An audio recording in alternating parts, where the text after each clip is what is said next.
প্রতিটা মানুষ মালাকুল মাউতকে দেখতে পায়। আপনিও দেখবেন, আমিও দেখব।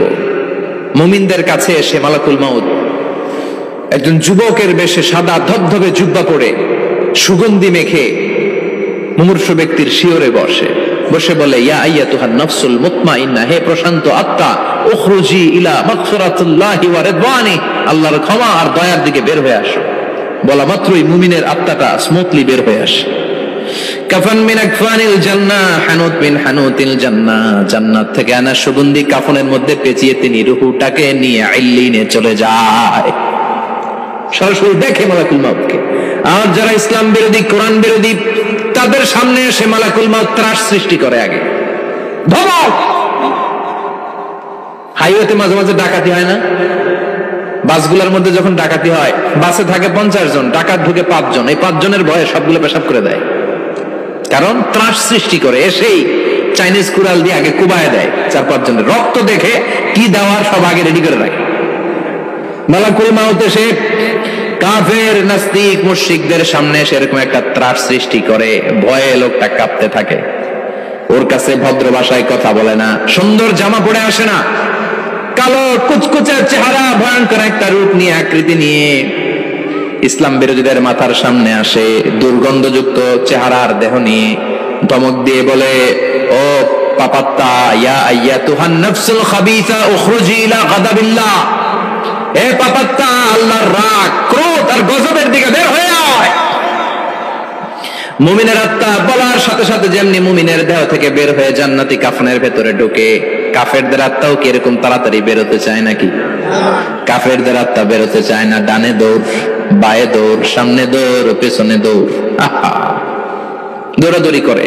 মালাকুল মাউত এটাকে টেনে হিচড়ে, একটা জীবিত ছাগলকে জবাই না করে তার চামড়া উল্টার দিকে টেনে হিচড়ে বের করলে ছাগলটা যত কষ্ট পায়, এর চেয়ে কমসে কম 70 গুণ বেশি কষ্ট দিয়ে কাফের, মুশরিক আর গাদ্দারদের রূহ কবজ করা হয়। আল্লাহ এই পরিস্থিতি থেকে তুমি আমাদের বাঁচাও। মুমিনদের রূহ যেমনি কবজ হয়, ওইভাবে রূহ কবজের ব্যবস্থা করে দিও। ইমানের মৃত্যু নসিব করে দিও, শাহিদি মৃত্যু নসিব করে দিও।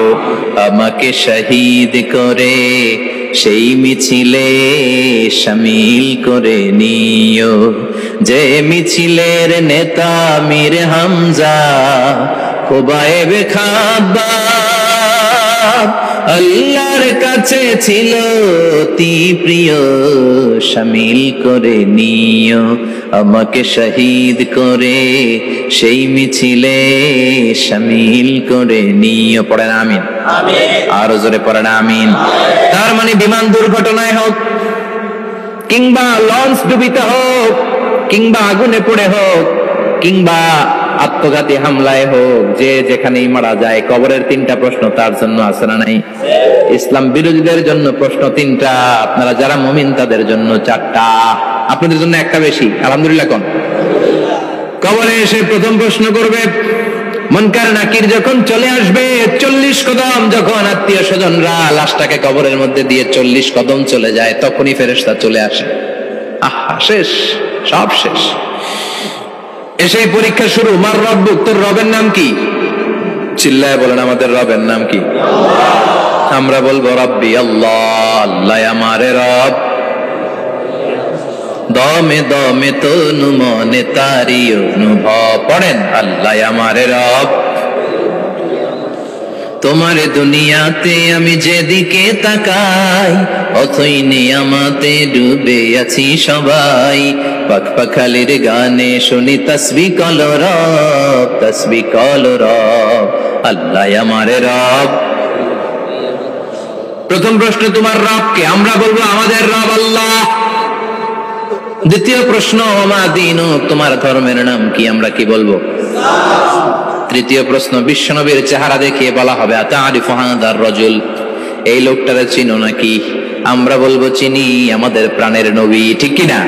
চাঁদের চেয়ে সুন্দর তুমি নবী আমার কমলিওয়ালা, দু জাহানের বাদশাহ তুমি প্যারা নবী সাল্লে আলা, চাঁদের চেয়ে সুন্দর তুমি নবী আমার কমলিওয়ালা, ঠিক কিনা?